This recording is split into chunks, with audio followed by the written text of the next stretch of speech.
അക്ഷയ്കുമാർ.ms ചോദിച്ച ക്വസ്റ്റ്യനാണ്. Is inhalers last resort? അതായത് അവസാനമായിട്ട് ഉപയോഗിക്കേണ്ട മരുന്നാണോ ഇൻഹേലർ ബാക്കിയുള്ള മരുന്നുകളൊക്കെ എടുത്തതിന് ശേഷം? ഒരിക്കലും അല്ല. നമ്മൾ ആസ്മ, COPD, നമ്മുടെ ശ്വാസകോശ സംബന്ധമായ അസുഖങ്ങൾ എടുത്തു നോക്കുകയാണെങ്കിൽ ഇൻഹേലറാണ് പ്രൈമറി മെഡിസിൻ, അതായത് ഫസ്റ്റ് മെഡിസിൻ അല്ലെങ്കിൽ ബേസിക്കായിട്ട് നമ്മൾ എടുക്കേണ്ട മരുന്ന്. എന്താണെന്ന് വെച്ചാൽ ഇൻഹേലറാണ് നമ്മുടെ ശ്വാസകോശത്തിലേക്ക്, ഇൻഹേലർ കൂടെയാണ് നമുക്ക് മരുന്ന് ശ്വാസകോശത്തിൽ എത്തിക്കാനും പറ്റുന്നത്. അപ്പോൾ നമുക്ക് വേണ്ടിയ എഫക്റ്റ്, അതായത് ശ്വാസം മുട്ടലുള്ളവർക്ക്, ആസ്മ ഉള്ളവർക്ക് വേണ്ടിയ എഫക്റ്റ് കിട്ടുന്നത് തന്നെ നമ്മൾ ഇൻഹേലർ എടുക്കുമ്പോഴാണ്. നമ്മൾ ടാബ്ലറ്റ്സ്, വേറെ ഉള്ള ടാബ്ലറ്റ്സ് എന്നൊക്കെ പറയുന്നത് അതിനൊരു സപ്പോർട്ടീവായിട്ടുള്ള മരുന്ന് മാത്രമാണ്. ചിലപ്പം ചില പേഷ്യൻസിൽ, ചില രോഗികളിൽ നമുക്ക് ഇൻഹേലർ കൊണ്ട് മാത്രം നമുക്ക് മാനേജ് ചെയ്ത് പോകാൻ പറ്റാറുണ്ട്.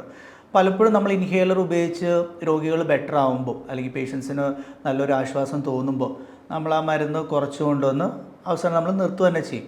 പിന്നെ എപ്പോഴെങ്കിലും എന്തെങ്കിലും ബുദ്ധിമുട്ട് വരുമ്പോൾ എമർജൻസി ആയിട്ട് എടുക്കുക, അത്രേ നമ്മൾ ചെയ്യാറുള്ളൂ. അപ്പം ഇൻഹേലേഴ്സ് ഒരിക്കലും ലാസ്റ്റ് മെഡിസിൻ എന്നുള്ള രീതിയിൽ കരുതല്.